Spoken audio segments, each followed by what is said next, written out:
पुनर्वसू नक्षत्राला आर्थिक लाभ संभवतात. जर तुमचं पुनर्वसू नक्षत्र असेल तर तुम्हाला आर्थिक लाभ संभवतात.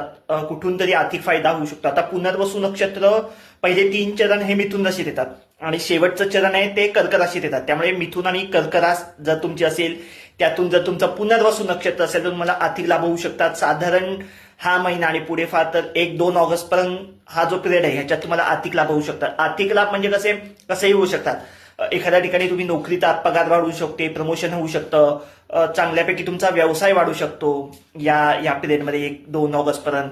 किंवा तुम्ही कुठेतरी पैसे अडकले असतील बघा, आपले पैसे अडकलेले असतात तर ती काहीतरी रक्कम मिळू शकते. पूर्ण नाही मिळणार पण काहीशी प्रमाणात रक्कम मिळू शकते. बीसीच्या माध्यमातून मिळू शकते.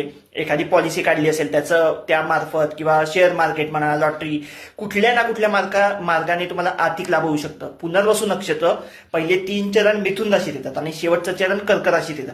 त्यामुळे तुमचं चरण कुठलं आहे ते बघा, तुमची रास बघा.